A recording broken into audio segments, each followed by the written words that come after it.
കാർഷിക ജീവനം.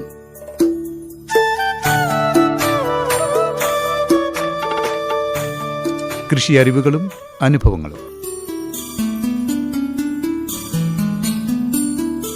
പ്രിയ ശ്രോതാക്കളെ, നമസ്കാരം. നൂലിഴകളിൽ നെയ്യുന്ന പാരമ്പര്യം. യന്ത്രസഹായമില്ലാതെ കൈകൊണ്ട് പ്രവർത്തിപ്പിക്കുന്ന തറയിൽ തുണി നെയ്യുന്ന പരമ്പരാഗത രീതിയാണ് ഹാൻഡ്ലൂം അഥവാ കൈത്തറി. ഇതിന് സാമ്പത്തികമായും സാമൂഹികമായും സാംസ്കാരികമായും വലിയ പ്രാധാന്യമുണ്ട്. ഗ്രാമങ്ങളിൽ ലക്ഷക്കണക്കിന് നെയ്ത്തുകാർക്ക് തൊഴിലും വരുമാനവും നൽകുന്ന ഒരു സംരംഭമാണിത്. ഇന്ന് കാർഷിക ജീവനത്തിൽ ചേന്ദമംഗലം കൈത്തറി സംഘം സെക്രട്ടറിയായിരുന്ന അജിത് കുമാർ സംസാരിക്കുന്നു. നമസ്കാരം സാർ. നമസ്കാരം. ഇന്ന് ഓഗസ്റ്റ് 7 ദേശീയ കൈത്തറി ദിനമാണല്ലോ. അതെ അതെ. 2015 മുതലാണെന്ന് തോന്നുന്നു ദേശീയ കൈത്തറി ദിനം ആഘോഷിച്ചു വരുന്നത്, അല്ലേ? അതെ അതെ അതെ. കേരളത്തിലെ പ്രധാന കൈത്തറി മേഖലകൾ ഏതൊക്കെയാണെന്ന് പറയാമോ സാർ? കേരളത്തിലെ പ്രധാനപ്പെട്ട കൈത്തറി മേഖലകൾ തിരുവനന്തപുരത്തെ ബാലരാമപുരം, പിന്നെ കൊല്ലത്ത് ചെറിയ തോതിൽ കൈത്തറി ഉണ്ട്. പക്ഷെ പിന്നെ അത് കഴിഞ്ഞാൽ പ്രധാനപ്പെട്ട ഒരു കേന്ദ്രം എന്ന് പറയുന്നത് എറണാകുളം ജില്ലയിലെ ചേന്നമംഗലമാണ്. മൂന്നാമത് കുത്താമ്പള്ളി, തൃശ്ശൂർ ജില്ലയിലെ കുത്താമ്പള്ളി. നാലാമത് കോഴിക്കോടും വടകര, കണ്ണൂരാണ് അതിന്റെ ഒരു കേന്ദ്രം. പിന്നെ കാസർഗോഡ് ഒരു കേന്ദ്രീകരിച്ചുള്ള കാസർഗോഡ് സാരീസ്.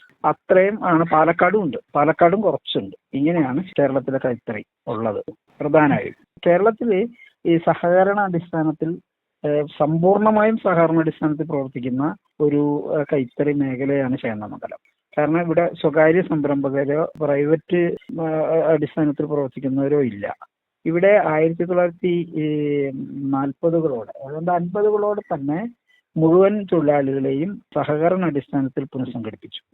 അതുകൊണ്ട് ചേന്നമംഗലം കൈത്തറി എന്ന് പറയാൻ ചേന്നമംഗലത്ത് മാത്രമുള്ളതല്ല, ചേന്നമംഗലത്തിന്റെ പരിസര പ്രദേശങ്ങളിലും കൊച്ചിൻ താലൂക്കിന്റെ ചെറായി കേന്ദ്രമായിട്ടുള്ള ചെറായി അടങ്ങുന്ന മൊത്തം 7 സഹകരണ സംഘങ്ങളിലായി പ്രവർത്തിക്കുന്ന തൊഴിലാളികളുടെ മൊത്തം ഒരു ബ്രാൻഡ് നെയിമാണ് ചേന്നമംഗലം കൈത്തറി. എറണാകുളം ജില്ലയിലെ പറവൂരിനടുത്തുള്ള ഈ ചേന്നമംഗലം കൈത്തറിയുടെ ഇതുവരെയുള്ള പ്രവർത്തനത്തെ കുറിച്ച് ഒന്ന് വിശദമാക്കാമോ? ചേന്നമംഗലത്തിന്റെ ഒരു പൗരാണിക പാരമ്പര്യം അനുസരിച്ച് ചേന്നമംഗലം എന്ന് പറയുന്നത് മുസറീസ് തുറമുഖത്തിന്റെ ഒരു അനുബന്ധ ഗ്രാമമാണ്. അവിടെ നിന്ന് പട്ടു വസ്ത്രങ്ങളിലും പിന്നെ മറ്റ് സുഗന്ധദ്രവ്യങ്ങളുടെ കൂട്ടത്തിൽ ബൈബിൾ കാലത്തെ, അതായത് ക്രിസ്തുവിന് മുമ്പേ തന്നെ ഇവിടുന്ന് കയറ്റുമതി ചെയ്തിരുന്നതായി തന്നെ നമ്മുടെ രേഖകൾ സംസാരിക്കുന്നുണ്ട്. പ്രധാനപ്പെട്ടും അന്ന് ഇവിടുന്ന് കയറ്റുമതി ഉണ്ടായിരുന്ന ഒരു തുറമുഖം മുസരീസാണ്. മുസരീസിന്റെ അനുബന്ധ ഗ്രാമമാണ് ചേന്നമംഗലം. പക്ഷെ അതെല്ലാം പോയി കഴിഞ്ഞ് പിന്നെ തുടർന്ന് ഇവിടെ ഒരു കൈത്തറി ഉൽപാദന മേഖല ആരംഭിക്കുന്നത് ഒരു കഷ്ടി 200 വർഷം മുമ്പായിരിക്കും. നമ്മുടെ വസ്ത്ര പാരമ്പര്യത്തിന് അധികം പാരമ്പര്യമൊന്നും വേണമെങ്കിൽ അവകാശപ്പെടാനില്ല. ആ കാലത്ത് ഇവിടെ ഈ നാട്ടുരാജ്യങ്ങളായിരുന്നല്ലോ. അപ്പൊ നാട്ടുരാജ്യങ്ങളുടെ പ്രധാനപ്പെട്ട ഒരു കൊച്ചി രാജ്യത്തിന്റെ പ്രധാനമന്ത്രി പദം അലങ്കരിച്ചിരുന്ന പാലിയത്തച്ഛന്റെ കേന്ദ്രമാണ് ചേന്നമംഗലം. അപ്പൊ ചേന്നമംഗലത്ത് അവരുടെ പാലിയത്തച്ഛൻ എന്നും അവരുടെ അനുബന്ധം കുടുംബം എല്ലാം കൂടെ ഒന്നിച്ച് താമസിക്കുന്ന കൂട്ടുകുടുംബമായിരുന്നു. ആ കുടുംബത്തിലേക്ക് ആവശ്യമായ വസ്ത്രങ്ങളെ ഉണ്ടാക്കുന്നതിന് വേണ്ടിയാണ് ചേന്നമംഗലത്തേക്ക് പുറത്തു നിന്ന് തഞ്ചാവൂരിന്നോ അല്ലെങ്കിൽ തമിഴ്നാട്ടിലെ ഏതെങ്കിലും ഭാഗത്തു നിന്നുള്ള നെയ്ത്തുകാരെ ഇവിടെ കൊണ്ടുവന്ന് പരിശീലനം നടത്തി ഇവിടെ വസ്ത്രം ഉൽപ്പാദിപ്പിച്ച് ആ വസ്ത്രം അവരുടെ ആവശ്യങ്ങളിലേക്കും കൊച്ചിയിലെ രാജാവിന്റെ കുടുംബത്തിലേക്കും പിന്നെ അങ്ങനെയാണ് ചേന്നമംഗലത്ത് ഈ കൈത്തറി വളരുന്നത്. 1930കളിലാണ് ഒരു വ്യാവസായിക അടിസ്ഥാനത്തിൽ ചേന്നമംഗലം കൈത്തറിയുടെ ഉൽപാദനം ആരംഭിക്കുന്നത്. 1 നൂറ്റാണ്ട് കഷ്ടിയാവുന്നുള്ളൂ.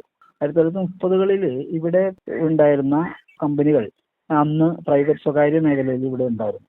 അത് 1948ലാണ് പാലിയം സത്യാഗ്രഹ സമരം നടക്കുന്നത്. അപ്പൊ ആ കാലയളവിലൊക്കെ ഇവിടെ സംഘടിതമായ ഒരു നെയ്ത്തുകാരുടെ ഒരു കേന്ദ്രം ആയിരുന്നു എന്നുള്ളതിന് പല തെളിവുകളും നമുക്ക് ഉണ്ടെന്ന് മാത്രമല്ല, പാലിയം സമരത്തിൽ പങ്കെടുത്ത പ്രധാനപ്പെട്ട തൊഴിലാളി വിഭാഗം എന്ന് പറയുന്നതും നെയ്ത്തുകാരായിരുന്നു. നെയ്ത്തുകാർ മാത്രമല്ല, നെയ്ത്തുകാർ അതിലൊരു പ്രധാനപ്പെട്ട ആളുകളായിരുന്നു. ആ കാലയളവിന് ശേഷം ഈ നെയ്ത്തുകാര്, ഈ സ്വകാര്യ മേഖലയിലായിരുന്ന നെയ്ത്തുകാരെല്ലാം ഇതിന്ന് വിട്ടു തകർന്നു പോവുകയും തൊഴിലാളികൾ അനാഥമാവുകയും ചെയ്തു. അനാഥമാകുന്ന അവസ്ഥയിലാണ് അന്നത്തെ ട്രേഡ് യൂണിയൻ നേതാക്കൾ, സ്വാതന്ത്ര്യ സമര സേനാനികളൊക്കെ മുൻകൈ എടുത്താണ് ഒരു സഹകരണ സംഘങ്ങൾ രജിസ്റ്റർ ചെയ്യുന്നത്. ആദ്യം രജിസ്റ്റർ ചെയ്യുന്നത് പറവൂർ ടൗൺ കേന്ദ്രമാക്കിയിട്ടുള്ള സഹകരണ സംഘമാണ്. 3428 എന്ന് പറയുന്ന സംഘമാണ് ആദ്യം ഒരു സഹകരണ അടിസ്ഥാനത്തിൽ ഒരു സംഘം രജിസ്റ്റർ ചെയ്യുന്നത്. കൈത്തറി നെയ്ത്ത് സഹകരണ സംഘം 3428. അത് ആ സംഘമാണ് ആദ്യമായിട്ട് ഇവിടെ രജിസ്റ്റർ ചെയ്യുന്നത്. അതിനുശേഷം H47 നമ്പർ ചേന്നമംഗലം കൈത്തറി സഹകരണ സംഘം.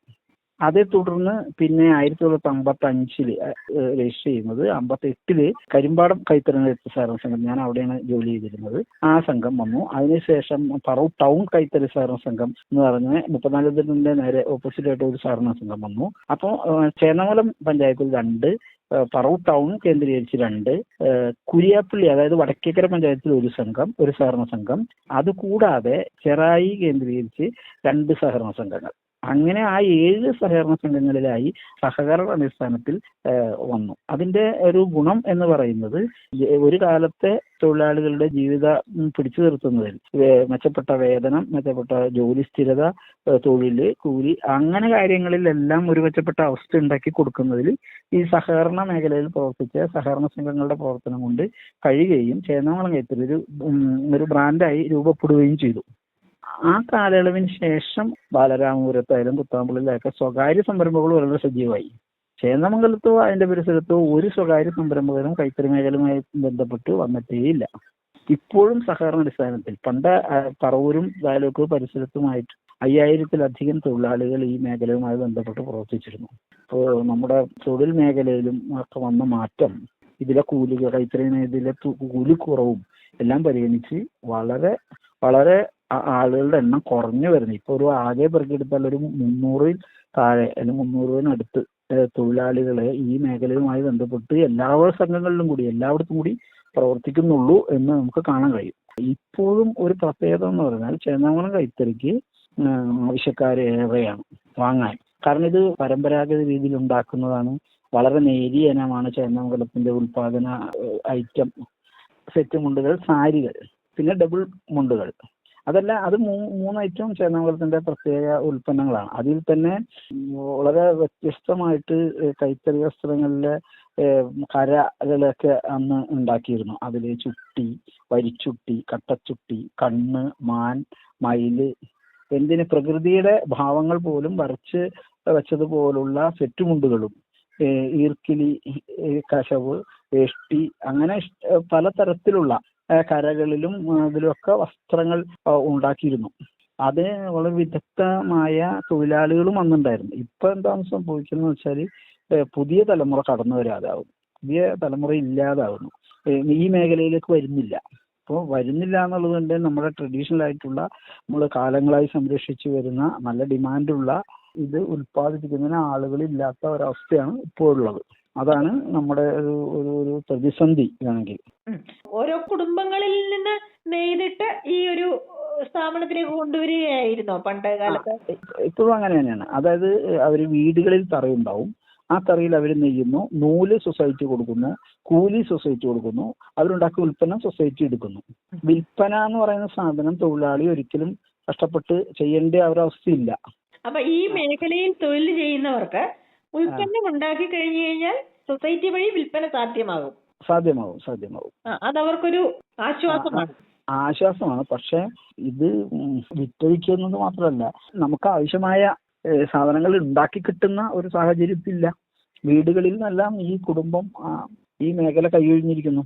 പണ്ട് എന്ന് പറഞ്ഞാൽ ഈ അച്ഛൻ നെയ്ത്തുകാരൻ, അമ്മ അത് അനുബന്ധമായി പാവ് ഒരുക്കല്, നൂല് ചുറ്റല്, കുട്ടികളും അതുമായി ബന്ധപ്പെട്ട് നൂലൊക്കെ ചുറ്റിട്ടായിരിക്കും അവർ സ്കൂളിലൊക്കെ പോവുക. അത്ര ഒരു കുടുംബവുമായി തൊഴിലുമായി ബന്ധപ്പെടുന്ന ഒരു കുടുംബ പശ്ചാത്തലം നമുക്കുണ്ടായിരുന്നു. അത് എല്ലാം ഇപ്പൊ ഇല്ലാണ്ടായി. ഇപ്പൊ മിക്കവാറും സഹകരണ സംഘങ്ങൾ തന്നെ പ്രത്യേക ഫാക്ടറികൾ സംഘത്തോടനുബന്ധിച്ച് ഉണ്ടാക്കിയിരിക്കുകയാണ്. കാരണം അവിടെ ആവുമ്പോൾ ഇതെല്ലാം ഒറ്റക്ക് മുമ്പ് ചെയ്ത് കിട്ടുന്നൊരു സാഹചര്യം ഇല്ല. ചേന്നമംഗലം കൈത്തറിയുടെ പാവ് ഉണ്ടാക്കുക എന്ന് പറയുന്ന പ്രക്രിയ തന്നെ വളരെ സങ്കീർണമാണ്. കാരണം അത് ഒരു 3-4 ദിവസം ഈ നൂല് വെള്ളത്തിലിടണം, അത് കല്ലിൽ ഇട്ടെങ്കിലും ചവിട്ടണം, അതിന്റെ കരടുകളെല്ലാം കളയണം. ആ ക്ലീൻ ചെയ്ത നൂല് നമ്മൾ നേരിയ പശ കൊടുത്തിട്ട് അത് ചിറ്റിയെടുക്കും. ചർക്കയിൽ ചിറ്റിയെടുത്തിട്ട് ആ താര് എന്ന് പറയുക, താരുകൾ ഒരു സ്റ്റാൻഡിൽ ഇതെല്ലാം നിരത്തി വെച്ചിട്ട് അതിൽ നിന്ന് ഓരോ നൂലും എടുത്ത് യന്ത്രം എന്ന് പറയുന്ന ഒരു മരം കൊണ്ടുണ്ടാക്കിയ ഒരു ഉപകരണത്തിലുണ്ട്. അത് തിരിഞ്ഞുകൊണ്ടിരിക്കും. അതിൽ ഇങ്ങനെ ഓടിയെടുത്ത് അത് മുഴുവൻ എത്ര മീറ്ററാണോ നമ്മൾ വെക്കുന്ന ഒരു ഉദ്ദേശം, ആ മീറ്റർ 300-500 മീറ്ററിലേക്ക് അത് ഓടിയെടുത്തു കഴിഞ്ഞാൽ പിന്നെ അത് അഴിച്ചെടുത്തിട്ട് അതൊരു സ്ട്രീറ്റ് സൈസ് എന്നാണ് പറയുന്നത്, സ്ട്രീറ്റ് സൈസിങ്. അപ്പൊ സ്ട്രീറ്റിൽ വലിച്ചു കെട്ടി നീളത്തിലുള്ള ഒരു സ്ഥലത്ത് ഈ പാവ് വലിച്ചു കെട്ടണം.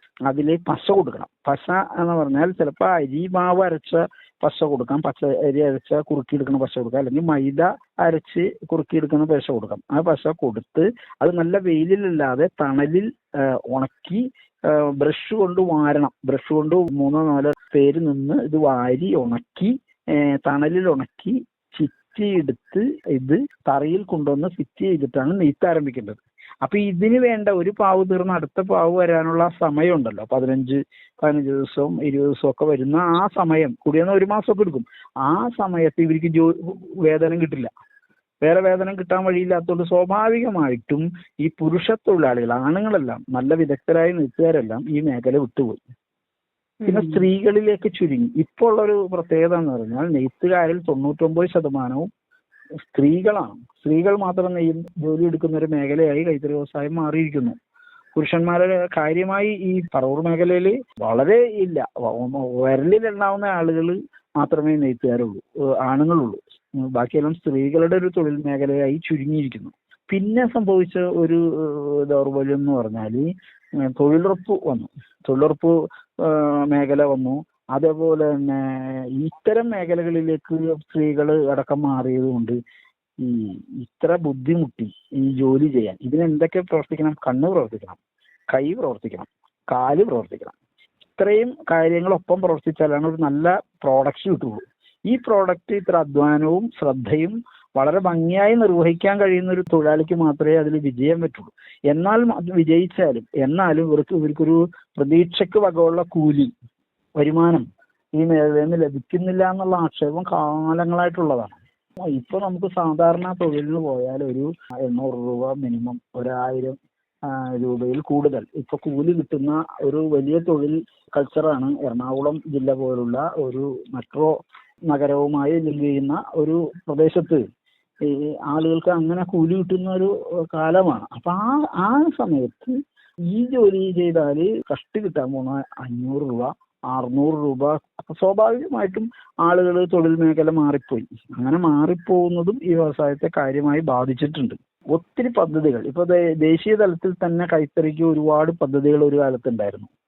വളരെ വളരെ പ്രധാനപ്പെട്ട, അതായത് കൃഷി കഴിഞ്ഞാൽ ഇന്ത്യയിലെ ഒരു ദേശീയ വ്യവസായം എന്ന് സൂചിപ്പിക്കാവുന്നത് കൈത്തറിയായിരുന്നു. ഇപ്പൊ കൈത്തറി മേഖല കേരളത്തിൽ മാത്രമല്ല ഇന്ത്യയിലെ ആകമാനം തകർന്നു പോയി. കൈത്തറി മേഖലയിലേക്ക് പവർലൂം വന്നു.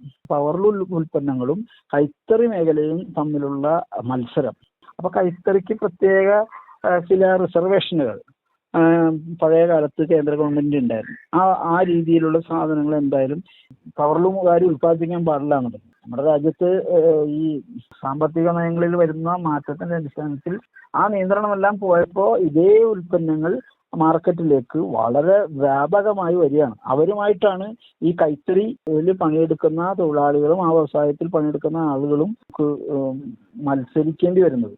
ആ മത്സരം എന്ന് പറയുന്നത് ഒരു ദിവസം കൊണ്ട്, ചിലപ്പോൾ കഷ്ടിച്ച് ഒരു ദിവസം കൊണ്ടായിരിക്കും ഒരു 4 മീറ്റർ ഡബിൾ ഒരാൾ നെയ്തുണ്ടാക്കാം. പക്ഷെ പവർലൂം എത്രയോ മീറ്റർ പ്രോഡക്റ്റ് അപ്പോൾ അവിടെ ഇറക്കിയിട്ടുണ്ടാവും. ആ ഒരു ദിവസം കൊണ്ട് അവർക്ക് ഉണ്ടാക്കാൻ കഴിയും. അവരും നമ്മളും തമ്മിലുള്ള മത്സരം വരുമ്പോൾ സ്വാഭാവികമായിട്ട് കൈത്തറി ഉൽപ്പന്നങ്ങൾക്ക് വില കൂടും. വില കൂടുമ്പോൾ അത് ആവശ്യക്കാർ പലതരത്തിലാണല്ലോ. അപ്പൊ എത്രയും കമനീയമായി ഉണ്ടാക്കാൻ പവർലൂംകാർ ഇപ്പൊ മത്സരിച്ചുകൊണ്ടിരിക്കുകയാണ്. പിന്നെ പരമ്പരാഗതമായിട്ട് കൈത്തറി വസ്ത്രങ്ങൾ മാത്രം വാങ്ങുന്ന ഒരു ചെറിയൊരു സമൂഹമുണ്ട്. അവർക്ക് കൈത്തറി വസ്ത്രങ്ങൾ മാത്രം തന്നെ വേണം. യഥാർത്ഥത്തിൽ അതിന്റെ ക്വാളിറ്റി, നമ്മുടെ വസ്ത്രങ്ങൾ അൽക്കും തോറും വളരെ ക്വാളിറ്റി വർദ്ധിക്കുകയുള്ളൂ. നല്ല നല്ല മുണ്ടുകളായി മാറും. നല്ല അലക്കും തോറും ഇത് മാത്രമല്ല, കനം കുറയും, അതിന്റെ സാധ്യതകൾ വർദ്ധിക്കുകയും പ്രകൃതിക്ക് രമണീയ വസ്ത്രം ആയി മാറുകയും കൈത്തറിക്കുള്ള ആ പ്രത്യേക അവസ്ഥകൾ അറിയുന്ന ആളുകൾ അന്വേഷിച്ച് കണ്ടുപിടിച്ച് അത് തന്നെ വാങ്ങും. കൈത്തറി മുണ്ടിനെ കൃത്യമായ അളവും തൂക്കവും എല്ലാ കാലത്തും നിലനിർത്താൻ പറ്റിയിട്ടുണ്ട്. അത് നമ്മുടെ ഒരു അതുകൊണ്ട് ആ മേഖലയിലെ മുണ്ട് അന്വേഷിച്ച് വരുന്ന ആളുകൾ ഇവിടെ തന്നെ ഒക്കെ വന്ന് വാങ്ങുന്ന ആളുകൾ. ഇപ്പൊ ഓണക്കാലമാണല്ലോ, ഓണക്കാലത്ത് കൈത്തറി മേഖലയിലെ കൈത്തറി സഹകരണ സംഘങ്ങളെ അന്വേഷിച്ച് വന്ന് വാങ്ങുന്ന ഒത്തിരി ആളുകളുണ്ട്. കൈത്തറി ഒരു പ്രതിസന്ധി അതിലാണെങ്കിലും നമുക്കിപ്പോഴും ഡിമാൻഡ് ഉണ്ട് എന്നതൊരു പ്രത്യേകതയാണ്. അപ്പോ യന്ത്രത്തറിയും കൈത്തറിയുമായിട്ടുള്ള മത്സരത്തിൽ ഏതാണ്ട് കൈത്തറി മേഖല ഓടിക്കതച്ച പോലെയാണ് ഇപ്പോഴത്തെ അവസ്ഥ അല്ലേ? അതെ അതെ അതെ അതെ. ഒന്നാമത്തെ തന്നെ നമ്മുടെ തൊഴിലാളികളുടെ ദൗർബല്യം. ഇപ്പൊ ഉള്ള തൊഴിലാളികളുടെ ഒരു ശരാശരി പ്രായം എന്ന് പറഞ്ഞാൽ ഒരു 50 വയസ്സിനും 70 വയസ്സിനും ഇടയിലുള്ള ആളുകളാണ് ഇപ്പൊ നീങ്ങുന്നത്. അവരുടെ ഏജ് അനുസരിച്ച് തന്നെ ഇത്ര കാലം ഇങ്ങനെ നമുക്ക് പോകാൻ പറ്റും എന്നുള്ള കാര്യം ഒരു പ്രശ്നമാണ്, പ്രതിസന്ധിയാണ്. പുതിയ ആളുകൾ വരുന്നില്ല. ഈ പരിസ്ഥിതി സൗഹൃദ ഉൽപ്പന്നങ്ങൾ എന്നുള്ള രീതിയിൽ ജനങ്ങൾക്കിടയിൽ വളരെ പ്രൗഢമായ ഒരു മുൻകാലം ഉണ്ടായിരുന്നു ഈ കൈത്തറികൾക്ക്.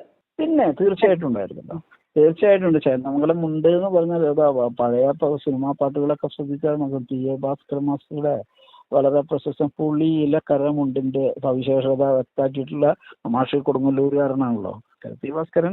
വളരെ ഭംഗിയായി പറയേണ്ടത് അത്രയും ശ്രദ്ധേയമായ സാധനമായിരുന്നത്.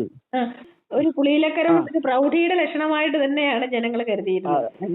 അതെ അതെ അതെ അതെ. പിന്നെ 120 നമ്പർ നൂല് കൊണ്ട് ഉണ്ടാക്കുന്ന മുണ്ട് വളരെ ഭംഗിയായി മടക്കിയ ഒരു ചെറിയ സോപ്പ് അതിന്റെ ബെട്ടിയിൽ ഒതുക്കാവുന്ന രീതിയിൽ വളരെ നൈസായ സാധനമായിരുന്നു. ഇപ്പൊ ഒരു പ്രത്യേകത എന്ന് പറഞ്ഞാൽ 120 മുണ്ട് നെയ്യാൻ കഴിവുള്ള ഒരു തൊഴിലാളി പറവൂരുണ്ടോ എന്ന് എനിക്ക് സംശയം. എന്തായാലും മിക്കവാറും സംഘങ്ങൾ 120 നമ്പർ നൂലിപ്പോ അവൈലബിൾ അല്ല. ഒന്നാമത് തന്നെ 120 നമ്പർ നൂല് തന്നെ കിട്ടാനില്ല. അത്തരം മുണ്ടുകൾ ഉപയോഗിച്ചിരുന്നത് വളരെ സമ്പന്നരായിരുന്നു, മധ്യവർഗ സമൂഹത്തിൽപ്പെട്ട ആളുകളായിരുന്നു അന്ന് അങ്ങനെ മുണ്ടുകൾ വാങ്ങിയിരുന്നത്. ഇപ്പൊ തന്നെ ശരാശരി ഒരു 800-നും 1200-നും 1500-നും ഒക്കെ ഇടയിൽ മുണ്ടിന്റെ വില വന്നു കഴിഞ്ഞു. ഇപ്പൊ തന്നെ വില കൂടുതലാണ്. നൂലിന്റെയും ചായത്തിന്റെയും വില കയറിക്കൊണ്ടിരിക്കുകയാണ്. ഇതിനൊക്കെ ഒരു നിയന്ത്രണവും ഇല്ല. ഒരു മാർക്കറ്റിൽ എല്ലാവരും മത്സരിക്കുന്നു, ഇത്രയും മത്സരിക്കുന്നു. പഴയ പോലെ ദേശീയ വ്യവസായത്തെയും അത്ര ആളുകൾ സംരക്ഷിക്കേണ്ട ഒരു കാര്യം ഇപ്പൊ ഇല്ല എന്നൊരു തോന്നൽ. അപ്പൊ ആ രീതിയിലുള്ള ഇടപെടലും വളരെ കുറവാണ്. അതുകൊണ്ട് ഈ നൂലിന്റെയും ചായത്തിന്റെയും ഒക്കെ വില ഒരു തരത്തിലും അടുത്ത് നിൽക്കുന്ന ഒരവസ്ഥയല്ല. അത് എന്നും കേറിക്കൊണ്ടിരിക്കുകയാണ്. പ്രതിസന്ധിയുടെ ഒരു കാലമാണ്. ഈ വർഷത്തെ ഓണത്തെ ആരംഭിക്കുകയാണ്. മെച്ചപ്പെട്ട ഒരു വിൽപ്പന കൈത്തറി സംഘങ്ങൾ പ്രതീക്ഷിക്കുന്നുണ്ട്. കാരണം ആ കാലത്ത് ഉള്ള വിൽപ്പനയിലൂടെയാണ് മിക്കവാറും ഒരു 5-8 മാസം പ്രവർത്തിക്കാനുള്ള വരുമാനം അവർക്ക് കിട്ടുക. ഓണവിൽപ്പനയാണ് കൈത്തറിയുടെ വിൽപ്പനയുടെ ഒരു പ്രധാന ആകർഷണം. ഓണത്തിനാണ് മലയാളി നമ്മുടെ പാൻറിടുന്ന ആളുകൾ തന്നെ ഒരു മുണ്ട് കൊടുക്കുകയും അല്ലെങ്കിൽ ഒരു കല്യാണത്തിന് ഇപ്പൊ ഒരു പുതിയ ട്രെൻഡ് വന്നു. കല്യാണം എന്ന് പറഞ്ഞാൽ കല്യാണത്തിന് ഒരു ദിവസം മാത്രം ക്ഷേത്രങ്ങളിലൊക്കെ വെച്ച് കൊടുക്കുന്ന കല്യാണം ഒരു ദിവസം കുറച്ചു നേരം ഒരു അര ദിവസം എടുക്കാനുള്ള മുണ്ടേ വേണ്ടു. അതിന് ഹാൻഡ്ലൂം വേണോ പവർലൂം വേണോ എന്നൊന്നും അന്വേഷിക്കേണ്ടതില്ല. ആകർഷകമായ മുണ്ട് കുറഞ്ഞ വിലക്ക് എന്താ കിട്ടുക എന്ന് ആരും അന്വേഷിച്ച് സ്വാഭാവികമായിട്ട് അത് പവർലൂമിലേക്ക് പോകുന്ന ഒരു അവസ്ഥയുണ്ട്. ഓണക്കാലത്ത് സ്വാഭാവികമായിട്ടും കൈത്തറി മുണ്ട് അന്വേഷിച്ച് വാങ്ങുന്ന ആളുകളുണ്ട്. നമ്മൾ മുണ്ട് മാത്രമല്ല ഉണ്ടാക്കുന്നത്, ഷർട്ടുകൾ, മറ്റേ ചുരിദാർ മെറ്റീരിയലുകൾ, ഷീറ്റുകൾ, അങ്ങനെ വിവിധങ്ങളായ ഒരു കുടുംബത്തിലേക്ക് വേണ്ടിയുള്ള മിക്കവാറും സാധനങ്ങൾ കൈത്തറി സംഘങ്ങൾ ഉണ്ടാക്കുന്നുണ്ട്. അതൊരു ഇതാണ്. പിന്നെ ഈ കൈത്തറി കഴിഞ്ഞ പ്രതിസന്ധി വലിയ രൂക്ഷമായപ്പോഴാണ് കഴിഞ്ഞ സർക്കാർ മറ്റേ സ്കൂൾ യൂണിഫോം പദ്ധതി കൊണ്ടുവന്നിരുന്നു. അത് കുറെ ആളുകളെ ഈ മേഖലയിലേക്ക് വിട്ടുപോയ കുറെ ആളുകൾ തിരിച്ചു കൊണ്ടുവന്നു. അവര് സ്കൂൾ യൂണിഫോം ഉണ്ടാക്കി കൊടുക്കുക, അത് സർക്കാർ എടുക്കുക, സർക്കാർ സ്കൂളുകളിലൊക്കെ കളർ മാറ്റി സ്കൂളുകൾ വിതരണം ചെയ്യുക. അങ്ങനെ ഒരു പദ്ധതി വളരെ മെച്ചപ്പെട്ട ഒരു പദ്ധതിയായിരുന്നു അത്. അതും ഇപ്പോഴും നടക്കുന്നുണ്ട്. പക്ഷെ നൂലും കൂലിയൊക്കെ കൃത്യമായി സർക്കാർ ഇതിന് കൊടുക്കാൻ പറ്റുന്ന ഒരു സാഹചര്യം ഇല്ലല്ലോ. കൂലി ഇപ്പൊ തന്നെ മുടങ്ങി കിടക്കാണ്. സ്കൂൾ യൂണിഫോം പദ്ധതി പ്രകാരം നെയ്യുന്നവരുടെ കൂലി ഇപ്പോൾ സർക്കാർ കൊടുത്തിട്ടില്ല. ഓണായിട്ട് ചിലപ്പോൾ കൊടുത്തേക്കും. ഇപ്പോഴും നമ്മുടെ ശരീരത്തിന് സുഖമുള്ള ഒരു അനുഭവമാണ് കൈത്തറി വസ്ത്രങ്ങൾക്ക്. ഓൺലൈൻ വിപണി സാധ്യമാണോ? ഇപ്പൊ ഓൺലൈനിൽ ആവശ്യപ്പെടുന്ന ആളുകളൊക്കെ നമ്മൾ അയക്കുന്നുണ്ട്. പിന്നെ കേന്ദ്ര ഗവൺമെന്റിന്റെ തന്നെ ടെക്സ്റ്റൈൽ മന്ത്രാലയം, ഈ ടെക്സ്റ്റൈൽ കമ്മിറ്റി ഒരു പോർട്ടൽ ഉണ്ടാക്കിയിട്ടുണ്ട്. അങ്ങനെ ചില വിപണി സാധ്യതകളൊക്കെ പുതിയ കാലത്തിനനുസരിച്ച് വർദ്ധിച്ചിട്ടുണ്ട്. പിന്നെ ചില സംഘങ്ങൾ തനതായി തന്നെ അതിനുള്ള സൗകര്യങ്ങൾ ഉണ്ടാക്കുകയും വിൽപ്പന നടത്തുകയും ചെയ്യുന്നുണ്ട്. 2018 ശേഷം ചേക്കുട്ടിപ്പാവ നിർമ്മാണത്തിലൂടെ തകർന്നു എന്ന് കരുതപ്പെട്ട കൈത്തറി മേഖല ഒന്ന് പുനർജീവിച്ചു, അല്ലെങ്കിൽ ഒന്ന് പ്രതിസന്ധി അതിജീവിച്ചു എന്നാണ് തോന്നുന്നത് അല്ലേ? 2018 പ്രളയം കൈത്തറി വ്യവസായത്തെ ഒരു തലത്തിൽ വ്യാപകമായി തകർത്തു കളഞ്ഞതാണ്. നമ്മൾ ചില ചേക്കുട്ടിപ്പാവ പോലുള്ള സാധനങ്ങൾ ഉണ്ടാക്കി തിരിച്ചു വന്നതാണ്. വ്യവസായത്തിലേക്ക് പൂർവാധികം ശക്തിയായി തിരിച്ചു വന്നു. പക്ഷെ അതിൻ്റെ ഒരു പ്രത്യേകത ഉണ്ടായിരുന്നു. ആ കാലത്ത് ഈ പ്രളയം വന്ന് നെയ്ത്ത് ആരും കാര്യമായി നിർത്തിപ്പോയില്ല. അവരെല്ലാം ആ മേഖലയിലേക്കാണ് തിരിച്ചു വന്നു.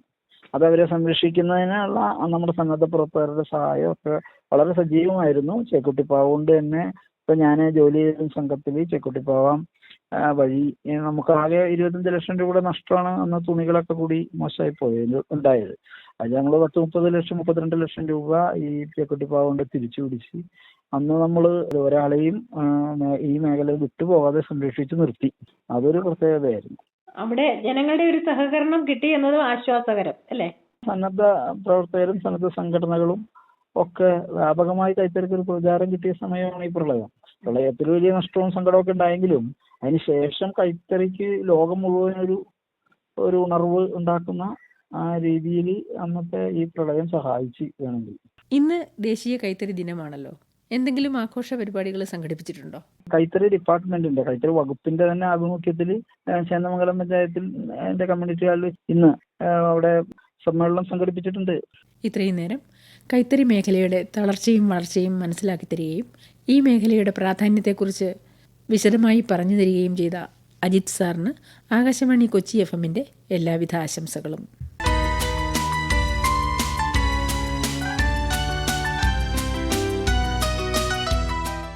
ചെറുകിട വ്യവസായങ്ങളെ ശക്തിപ്പെടുത്തുകയും ഗ്രാമീണ സമ്പദ് വ്യവസ്ഥയ്ക്ക് കരുത്തേകുകയും ചെയ്യുന്ന ഒരു വ്യവസായമാണിത്. വൈദ്യുതിയുടെ ഉപയോഗം കുറവായതിനാൽ മലിനീകരണം കുറഞ്ഞ ഉൽപാദന രീതിയാണിത്.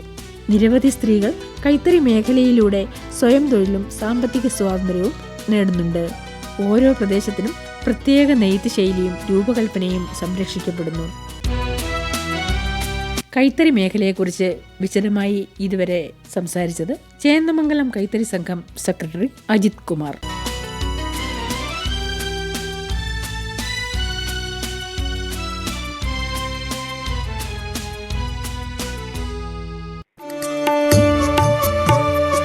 അറിയാം ഔഷധ സസ്യങ്ങളെ. ഈ പരമ്പരയിൽ ഇന്ന് ഔഷധ സസ്യമായ ശതാവരിയെക്കുറിച്ച് സംസാരിക്കുന്നു Vyttila rice research station entomology വിഭാഗം അസിസ്റ്റന്റ് പ്രൊഫസർ ജ്യോതി നാരായണൻ. തണ്ടിൽ മുള്ളുകളുള്ള ഒരു വള്ളിച്ചെടിയാണ് ശതാവരി. അസ്പരാഗേസിയ എന്ന സസ്യകുടുംബത്തിലാണ് ഇത് ഉൾപ്പെട്ടിരിക്കുന്നത്. ശതാവരിയുടെ കിഴങ്ങുകളാണ് പ്രധാനമായും ഔഷധ നിർമ്മാണത്തിന് ഉപയോഗിക്കുന്നത്. കിഴങ്ങിൽ 22% പ്രോട്ടീൻ, 6% കൊഴുപ്പ്, 3% കാർബോഹൈഡ്രേറ്റ് കൂടാതെ വൈറ്റമിൻ ബി, സി, എ എന്നിവ നേരിയ തോതിൽ അടങ്ങിയിരിക്കുന്നു. ക്യാൻസർ രോഗത്തെ ചെറുക്കുന്ന ആസ്പരാജിൻ എന്ന രാസവസ്തുവും ഇതിലടങ്ങിയിട്ടുണ്ട്.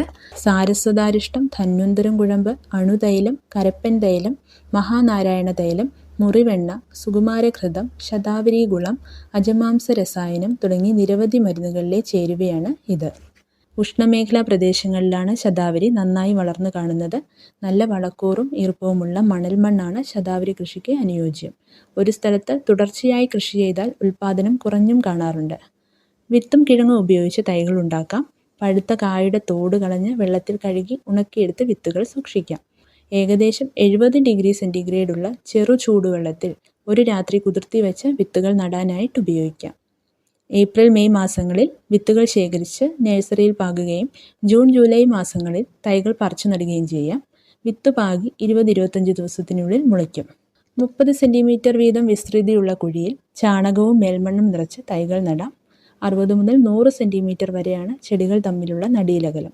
പറിച്ചു നട്ട് ഉടനെ നനച്ചു കൊടുക്കുക. ഒരു സെൻറ്റിലേക്ക് ഏകദേശം 12.5 ഗ്രാമോളം വിത്ത് ആവശ്യമായി വരും. വളമായി ചാണകമോ കമ്പോസ്റ്റോ ആവശ്യാനുസരണം കൊടുക്കുക. ചെടികൾക്ക് താങ്ങു കൊടുക്കുകയും വേണം. NPK മൂലകങ്ങൾ കൂടുതലായി ലഭ്യമാകുന്നതിന് 1 ഏക്കറിലേക്ക് 50 kilogram urea, 60 kilogram Rajphos, 20 kilogram potash എന്നിവ നൽകിയാൽ കിഴങ്ങിൻ്റെ വിളവ് കൂടും. എന്നാൽ മണ്ണ് പരിശോധനയുടെ അടിസ്ഥാനത്തിൽ വളപ്രയോഗം നടത്തുന്നതാണ് നല്ലത്. സാധാരണ ഏകവിളയായി കൃഷി ചെയ്യുന്നുവെങ്കിലും ഫലവൃക്ഷത്തോട്ടങ്ങളിൽ ഇത് ഒരു ഇടവിളയാക്കാം. വിളവെടുപ്പിന് മുൻപായി നനച്ചു കൊടുത്താൽ കിഴങ്ങുകൾ മുറിഞ്ഞു പോകാതെ പറിച്ചെടുക്കാം. നട്ട് 2 വർഷത്തിന് ശേഷം കിഴങ്ങുകൾ വിളവെടുത്താൽ കൂടുതൽ വിളവ് ലഭിക്കും. ഔഷധ സസ്യമായ ശതാവരിയെക്കുറിച്ച് ഇതുവരെ സംസാരിച്ചത് Vyttila rice research station entomology വിഭാഗം അസിസ്റ്റന്റ് പ്രൊഫസർ ജ്യോതി നാരായണൻ. ഇനി ഗ്രാമജീവിതത്തിന്റെ സർഗതാളം സൂക്ഷിക്കുന്ന നാടൻ പാട്ട്.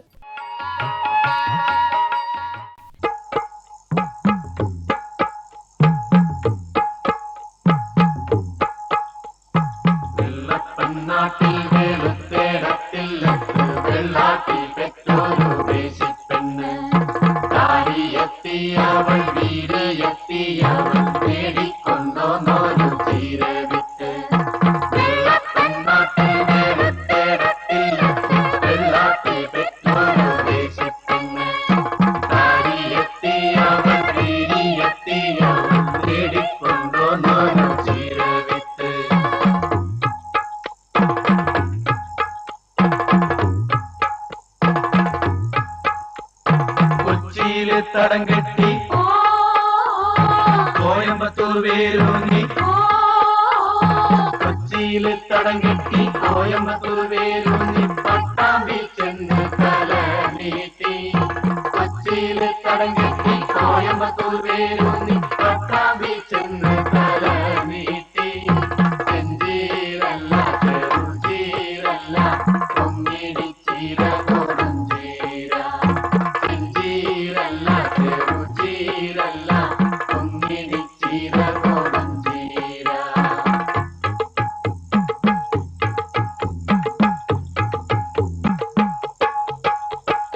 ആരാര് നുള്ളണം ചെഞ്ചീര, ആരാര് നുള്ളണം ചെഞ്ചീര, ആരാരറിയണം ചെഞ്ചീര, അമ്മായി അരിയണം ചെഞ്ചീര, ആരാരറിയണം ചെഞ്ചീര, അമ്മായി അരിയണം ചെഞ്ചീര.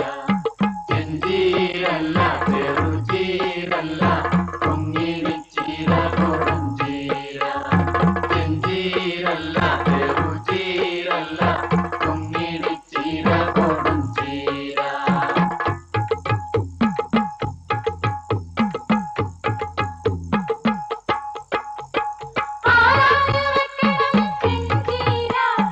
അമ്മായി വെക്കണം ചെഞ്ചീര, എങ്ങനെ വെക്കണം ചെഞ്ചീര, കുനുകുനെ അരിഞ്ഞിട്ട് വെക്കണം. വടക്കോട്ട് നിൽക്കണ ചെന്തെങ്ങിന്റെ അക്കുല ഇക്കുല മേൽക്കുല കീഴ്ക്കുല, നാരായ പൂങ്കുല മന്നിങ്ങ ഓടിക്കയറിയിട്ടും വെട്ടിയിറക്കിയിട്ടും, നാരായ പൂങ്കുല മന്നിങ്ങ ഓടിക്കയറിയിട്ടും വെട്ടിയിറക്കിയിട്ടും. ചെഞ്ചീരല്ല ചെറുചീരല്ല പൊങ്ങിടിച്ചീര കൊടുഞ്ചീര, ചെഞ്ചീരല്ല ചെറുചീരല്ല പൊങ്ങിടിച്ചീര കൊടുഞ്ചീര. ഇന്നത്തെ കാർഷിക ജീവനം ഇവിടെ പൂർണ്ണമാകുന്നു. നിർവഹണം റിയ, സഹകരണം സുനീത പ്രസാദ്. കാർഷിക ജീവനം.